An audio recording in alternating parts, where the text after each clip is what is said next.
Ubangi Mokulungande Domo Tokos CAA innovation cette fois-ci à partir du 9 octobre à Talisimi Sunae na province ya Sud Ubangi en général pe ville ya Gemena en particulier bana Gemena oyo ezali vraiment ya bino CAA azongiseli bino bavol na ye ya Kinshasa Gemena Kinshasa oyo ekobanda kosalema chaque lundi pe jeudi à travers Airbus A320 sécurité confort na expertise na ye ya 30 ans na service ya peuple congolais CAA kiese na kiese. Début de semaine na bilo nyonso bolula kolanda journal ya peuple na peuple pe mbote na bilo bisika nyonso tubozwa mina lomba tofongoli basangola so na ngamba présidence pour la conteste bino ndenge chef de l'état Félix Antoine Tshisekedi Tshilombo akendaki mokola samedi 7 octobre ko déposer dossier na ye pour na course ya magistrature suprême kuna na seni boya ba détail elongo na Christian Kiangebeni. Depuis ya pombo ya candidature ebimi lokola aye ko renouveler serment samedi 7 octobre et yindaki mabe ba congolais ebele batondaki na boulevard du 30 juin ti na gare centrale bayaki ko accompagner chef de l'état Félix Antoine Tshisekedi Tshilombo na seni pour a déposer candidature na ye na magistrature suprême. Yo moko moni lelo ndenge ezali esengo ya kosakana te parce que toye kotika Fachi Beton a déposé candidature na ye pour topesa ye chance à continuer ba œuvre belé oya sali na 5 ans oya etikali. Tango cortège naye et komaki en tout cas ezalaki somo président de la République Félix Antoine Tshisekedi Tshilombo ayaki ye mokote azalaki accompagné na molongani naye Mama Denise Nyakero Tshisekedi oyo directement ba dirigeaki bango na bureau ya réception pe traitement ya ba candidature bien que ba accompagnateur na ba représentant naye déjà ba traitaki dossier yango kitoko.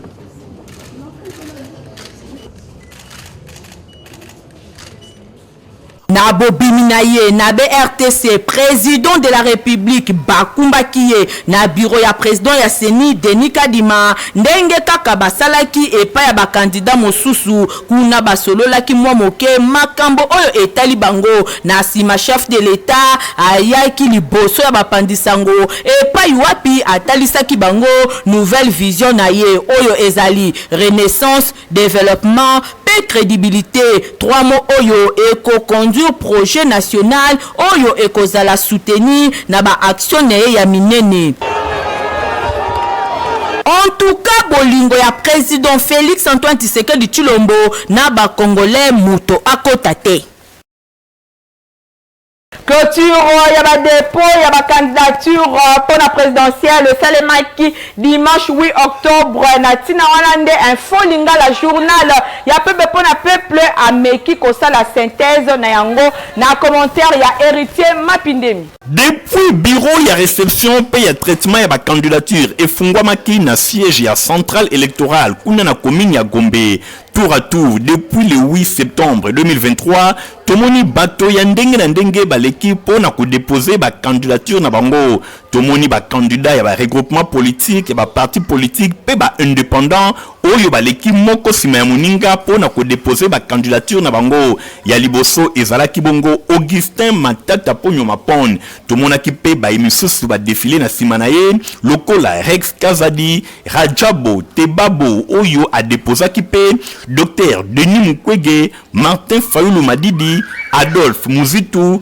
Constant Mutamba, Pasteur Ngalasi, Franck Diongo, Marie-José Ifoku, Oyo Azali Mwasi Moko a déposé candidature nae parmi 23 candidats Oyo Bazali Bongo enregistrés. Tout le monde a équipé candidature, il y a Moïse Katumbi Chapwe, Justin Moudekereza, George Bousse Falai. Tout le monde a équipé Noël Chani Mouadamvita, Nkema Lilo Bokonzi Loli, André Monsalou Anedou, Floribert Anzulumi, Théodore Ngoy, Jean-Claude Baïndé, Délice Sanga, Seth Kikuni, Patrice Majondo, président Félix Antoine Tshisekedi Tshilombo, Oyo Azali candidat à sa propre succession. Au total, 23 candidats mobimba oyo ba s'enregistrer na liste ya CENI pour na bureau ya réception ya traitement ba candidature na centrale électorale na fermeture na yango oyo esalemaki mokolo ya dimanche 8 octobre 2023. Tozali kozela sikoyo ba liste provisoire ya ba candidat président de la République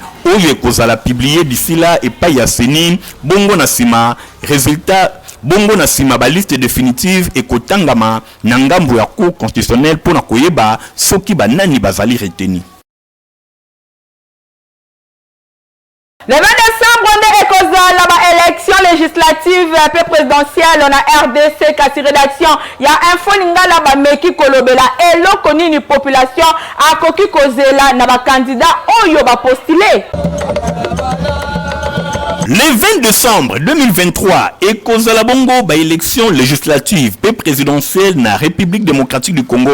Bosimba kendenge ba candidature etami déjà pour na oyo etali présidentielle, batonyo so ba koti déjà na fièvre ya campagne électorale pe ya ba élection na République démocratique du Congo. Nzokande ba candidature etondi yele na législative nationale pe provinciale, voire même na oyo etali ba conseillers municipaux, ba liste ya CENI ezali ya koto na ndenge ya kosakana te na présidentielle pe kolobate moko na moko atiki candidature na ye au total bazali 23 na kopesaka ba $100,000 na bango pona kozala candidat président de la République. Bosimba kenyonso eleki vraiment kitoko commission électorale nationale indépendante CENI na mokuse a clôturé ki BRTC na ye kuna na centrale électorale pour na élection présidentielle ezalaki bongo dimanche 8 octobre 2023. Nyonso eleki na ndenge ya malamu kasi motuna ezali kaka ya komituna vision nini ba nyonso bazali ko postuler bazana yango pour na développement ya République démocratique du Congo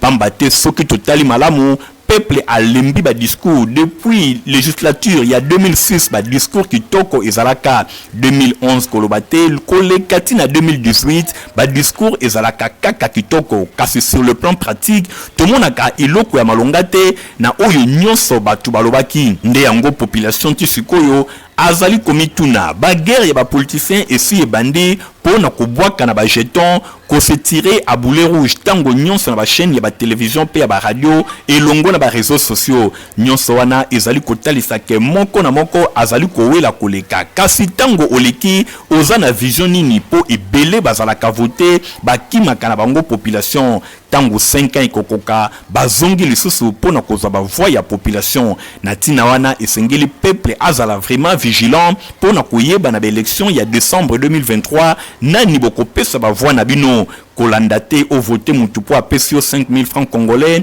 po apesio polo tope kepi kasi na nzela ya kepi to polo ya pamba ozali kopesa ye mandat ya 5 ans soki azana vision te soki ayebi eloko te 5 ans ikozala kaka ya misère bato mosusu nde bazali kosenrichir pe kokende liboso population fongola misu yeba nani okovote yeba nani okopesa mandat ya 5 ans pour na République démocratique du Congo ekende malamu. Dans la chambre basse à parler, ma que ma honorable député, ça qui na plénière lundi 9 octobre et pas puis ça qui examen per adoption il y a projet il y a loi pour na bureau il y a information sur les crédits examiner qui per adopter qui les sous projet il y a loi oyo et ça autoriser ratification il y a accord il y a financement entre RDC Nastrade peu développement banque na titre il y a financement pour na kotonga centre il y a centre plutôt financier il y a Kinshasa ba des éléments oyo bokozo yango na édition na biso il y a l'obito poursuivre basango la biso pour na côté sa biso binondenge secrétaire général il y a autre vision du Congo maître Magloire Kasongo akendaki ko prier na église Gasnak fellowship et pas yuapi akabolek ba mama puta héritier mapindemi azaki kuna na compte ya info lingala. Lokola mo Christo Malamu, maître Magloire Kasongo, oyo azali secrétaire général, il y a autre vision du Congo, AVC na mokuse, parti cher, il y a autorité morale, maître Dide Boudimbo, akendaki na église, Gosnag, fellowship, oyo ezwami na commune ya Bumbu, pona kosambela pe kotika mosala na ye nyonso na maboko ya Nzambe. Azalaki ye mokote azalaki accompagné na molongani na ye oyo azalaka penepene ya Maître Magloire Kasongo pona kopesa ye ba idée ya malamu ndenge kaka bino moko bozali komona présence ya Maître Magloire Kasongo oyo azali pe coordonnateur adjoint ya AVCA tango akomaki esepelisaki ba fidèle nyonso ya Gosnak Fellowship na ndenge akosakana te, surtout que Maître Magloire Kasongo azali nouvelle énergie pe réserve ya politique ya République démocratique du Congo muto ya tondi na ba idée ya makasi pe ya malonga pona développement ya RDC. Papa yenza lesili ndenge kaka balobaka Maître Magloire Kasongo ayaki maboko pamba te, ayaki na don ya maputa ebele pona kokabela ba mama nyonso ya Gosnak Fellowship oyo batondisamaki na esengo na ndenge akosakana te, ndenge kaka bino moko bozali komona ba mama veuve pe ba nyonso bazalaki wana moko na moko azalaki honoré na maputa kitoko oyo Maître Magloire Kasongo apesaki bango, ndenge bino moko bozali komona esengo ezalaki vraiment makasi na politique ya République démocratique du Congo lelo pona kotala ba vision ya développement esengeli ko compter na Maître Magloire Kasongo oyo azali ko défendre comme il faut vision ya chef de l'État Félix Antoine Tshisekedi Tshilombo payé azali ko pesa esengo et pas ya autorité morale ya parti na ye autre vision du Congo Maître Didier Boudimbu. Honorable Néron Mbungu assista ki week-end eleki na première répétition ya artiste musicien Félix Wazekwa elongo na orchestre na ye cultura pays vi nyonso esalemaki na salo na ye Bataclan oyo ezwami bongo na commune ya Matetebo landa ba impression na ye na micro ya héritier Mapinde Mipe Ladi Lando. Na semaine ko le baro parce que bien na yo pe de kitro donc on a pour récupérer nos dossiers na boke de ce pays pour la réponse na yo na demande la mission et la pesi Moussinondo merci à Troko groupe oyo président Sion Moussinondo la sombia au plan donc yemo ba ça kavea donc le groupe na yo sombi président Sion Moussinondo l'architecte le plus intelligent va réclamer groupe ya 22 KVA au lieu de 8 KVA au sommet président Dimitro tosaka na honorable moko na matete tosaka ka honorable Néron Mbungu oyo asungaka Congo mobimba so tobi kiseso ou bien matete au parti pris mais parti pris ezate ye aza papa ya bana ya Congo mobimba honorable danger ndenge azomsi vie na biso mokwa bongo Félix Wazekwa asoni komi bwitandela donc matete itomwa pena vie na biso pena Wazekwa il faut akene liboso. La Claire Région Bosimba qui assemblée de Saint Yakauka na Bokandemi ya pasteur Jetromba ya ba salaki dimanche 8 octobre cérémonie ya consécration ya ba ministre de DP ba bondelaki makasi pona bana nzambe nyonso oyo bazali ba candidat na ba élection ya décembre 2023 Stéphane Skandre Nathalie Kaila. Lettre et apôtre Paul na Thessalonique chapitre 2 kobanda na premier verset ti na 6e nde esika mate ya pasteur responsable ya assemblée de saint na kauka Jetromba ya avandisaki mate ya na ye oyo ezalaki basé pona ko consacrer deux ministres de Dieu oyo babimi na église locale na bango ya kauka. Pasteur Jetromba ya insisté ki pona ba résultat ba pasteur esengeli ba présenter na ministère na ye. Pasteur Jetromba ya insisté ki pona ba résultat na ba pasteur oyo esengeli ba présenter na ba ministère na bango ministre de Dieu esengeli a souffrir pona musala ya papa et bota assurance et pa ya nzambe wana izalaki maloba ya pasteur Jetromba ya na mateya na ye na ba nouveau ministre abakisaki ke ba prédication na bino ezala basé te na ba erreur to pe na ba motif impuni to pe na fraude bo sepelisa batu te pe bo flatter bango te bo keba na cupidité pe lisusu molimo ya koluka koyebana bango yeyo bazalaki présenté liboso ya assemblée de Dieu deux ministres de Dieu pasteur Jonas Katai pe pasteur Esdras paleka kimbala moko na cérémonie ya prière ya consécration kaka ndenge bilili ezali kolakisa. Désormais, elobaki pasteur titulaire Jetrombaya, Jonas Kataï pe Esdras bokomi ba serviteur de Dieu, bokomi ba ministre ya évangile, ba pasteur confirmé. Cérémonie oyo ya mibale ezalaki prière oyo basalaki pona bana na Nzambe oyo ba déposaki ba candidature na bango pona ba élection ya décembre 2023. Tomonaki frère Nono Mayamba pona municipal na Kimbanteke, frère Willy Kavula pona national na Tchangu, sœur Noëlla Tampo pona provincial ya Kalamu, frère Jacques Akongo pona Yaouma na province orientale, frère Daniel Boyenge pona Mbandaka, pe frère Jean-Claude Sangoula pona députation nationale na Funa. Prière ya kafu ya basantu esalemaki pona bango nyonso elekanaki bongo kitoko. Na couleur d'enseignement bosengali koyeba ke Institut supérieur technique protestant de Kinshasa ISTPK na mokuse ba fongo déjà ba porte na bango pona ba inscription ya année académique 2023-2024. Français Kanza Lokoka. Koko, oui, Kota, porte ezapolele, yango elingi tout simplement kolobake, na Institut supérieur technique protestant de Kinshasa, ISTPK na mokuse, ba fongoli ba porte na bango, po na ba inscription ya année académique 2023-2024, et pa yuapi, baza la mission semoko, ya conformé, ba technicien ya qualité, na sciences de santé, pe infirmière, oyo, bazo procédé, na ba section lokola, section technique, ya laboratoire, sciences infirmières, sage-femme, pédiatrie, informatique de gestion, santé publique, santé communautaire, pe technique biomédicale. Na ISTPK, bazala système ya LMD, oyo ba diplôme na bango eza reconnu na l'état. Na corps professionnel qualifié, oyo ba pesaka ba formation moko ya kitoko. Kotia tembete, bazana salle ya bibliothèque et kuba, salle ya informatique ya malonga, connexion nango ezalaka 565 po ba étudiant, basala ba recherche na bango ndenge balingi, bakisa lisusu centre hospitalier ya Elengi, oyo ISTPK asala yango uniquement pour na pratique ya ba étudiant. Bano bauti aussi sa classe to bengi sibino boya ko s'inscrire na université de biso parce que formation eza ya kafu ya ko sakanate. Ubaza vraiment na posa ya ko sala science infirmier nazo benga bango vraiment baya awa na système ya LMD nyoso za nango bien, donc makambo ya bien zo le kana formation eza kitoko, donc au sentir vraiment que étudiants vraiment au centre de formation na vraiment kitoko makasi. Mona ISTPK na avenue Boudjala numéro 29 na commune ya Kintambo oza mobimba, toujours na devise na bango savoir, technicité, développement.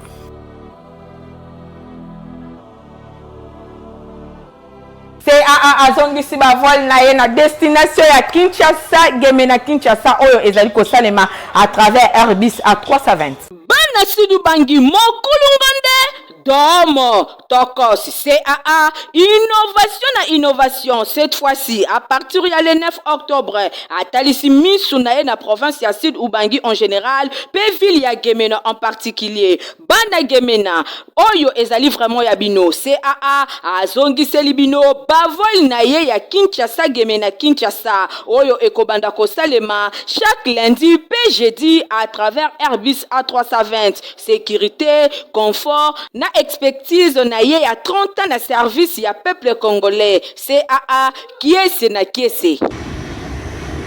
Pour la développerie Yambula Oyo Esika eza se moko bowe sa welisa na ba extension nyonso ya Cyber Eric Oyo Joami na ville province ya Kinshasa. Nathalie Kela Kapenda.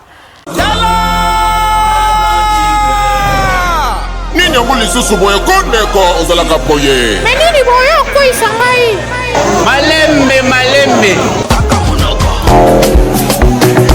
Teko ya Kinshasa ofandi na 24 communes. Bena ba province tope na Brazzaville. Yeba yango que masolo ya développerie édition 2025 ici est parti. Du 4 octobre au 7 novembre 2023 yo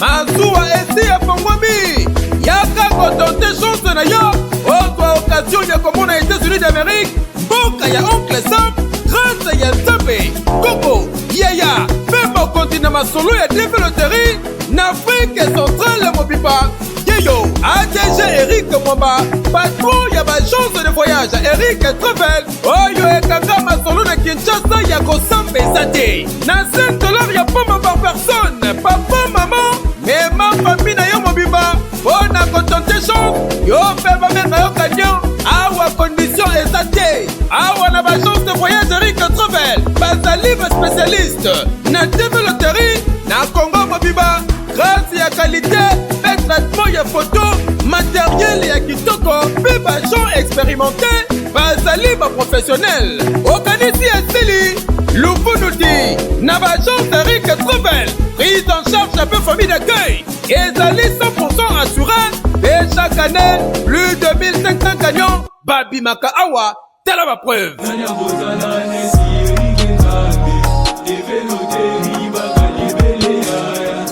ona kopeta développerie na bagence Eric Travel yaka na badresse oyo na Mikonga na commune ya Ntele ozali sur boulevard Lumumba numéro 44 na quartier Mikonga na commune ya Ntele référence CCT non loin ya alimentation régale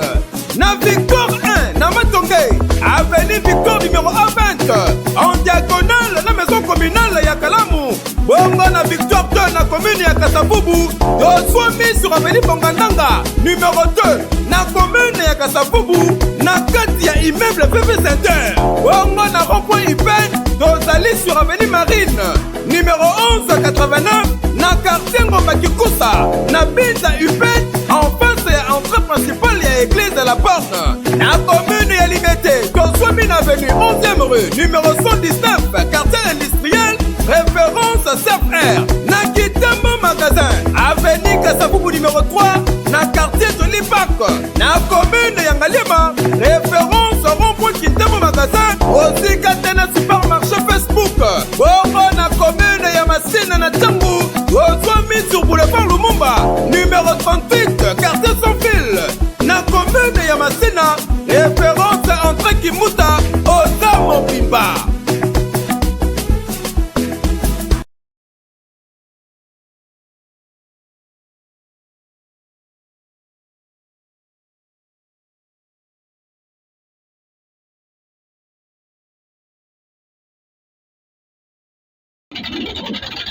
Na République démocratique du Congo oyo soki nanu voyageur na yote kokanisa kutu te ke esi osilisi komona po air moko elekaka na Congo eza nde suka na bimangu balenya oyo boza komona boye babengaka yango dakadaka kasi okokamwa pe okotuna ngai mpo na nini dakadaka kombo yango neti lipasa ya mashini madoda papier yoka nanu son oyo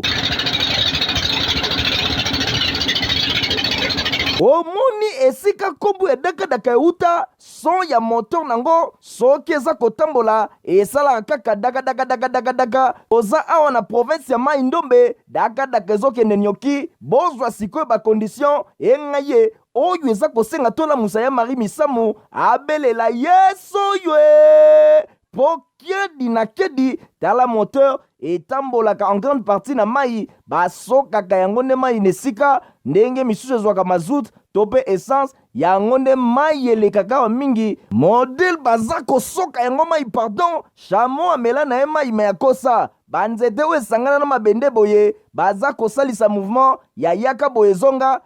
telemisa moke ningisa kuna nde yango gouverner to volant nango sikoyo tala komona de bord yeyo avandi na fenêtre ye miso ezalaka se libanda kasi maboko abalolaka ya gouverner na kati botala singa ona fenêtre nde esika sapuyaka na système ya baresi ya 207 ndenge bakoma komi diembika bakorde na baportière basilisa babiro de soki mpe babiro 5 mayele kasi bo imagine corde oyo kanangi ekatani modèle commandant de bord akobeta mama na kilbit nebale kasi lokola bayebi na bango mai nde peut-être ekobikisa ye kasi pasi ekozala soki akweleli bapirogue boza komona mipanzi kote oyo na likolo batu bavandi sans inquiétude likama ezolobela bango ate eloko te kote oyo mopanzi kwanga eza kolia masample nya neti mboka mokonzi azalaka te. Basi na mibali me baza koyokisa kwanga nzoto pasi po modele baza konyema yango pardon bolukela yango kombo. Bamisusu kote oyo bazolamba na bango sans problème na bambabola na kati awa bozozwa sikoyo kumanima veut dire nzongo inene. Hey! RDC nanu tomoni makambo te. Boye tomituni babalenyiri ya modele oyo. Nani yango apesaka ngo nzela etambola tranquillement na babibale boye. Ata condition moko ya kovoyager ne bale eza kutu rempli awa te. Tokamwe modèle bato yo basakanaka na bavi ya batu. Lelo na République démocratique du Congo, ba accident ya bibale ekoma neti je muke soki tolobi to compter nombre ya bato esi bakufi na bamasuwa na bibale. Tokosilisa kotanga tina 2023 jour ya ba élection po baleki tellement ebele. Tosengisi na tata ministre ya transport pe ba autorité maritime balamuka pe batala na lombango situation oyo ndenge population baza kokufa na bamasuwa ezanga tina boye eza kotambola bibale. Po bozwa nanu baleniere ya boye daka etonda se bachevron na batol e panzalela bino na kati ebale bino nyonso mitrai. Protivap eza potopoto ya kitoko équipé acheté aux amukolo to mona bino nyonso bosengeli komela yango Stéphane Skandi. Ah merci ya buinde bana nyonso baza kuringa à la pochette.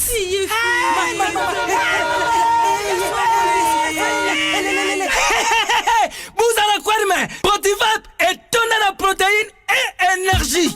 Ah papa merci pour les pour les enfants. Eh Bino, bote la baonine. Bona bana na yo bakuma rukura bana oyo fo lesaka bango poto Protivap esa ba pota te allez kamata bon appétit. Bana nyeso ba yaka Protivap ah ba sisi kulia ya bango Protivap ba bandi ba danser na bango ya ba bébé pro tala ba yango tata kitoko ntoto makasi tukana mbimbi oyo tukana mbimbi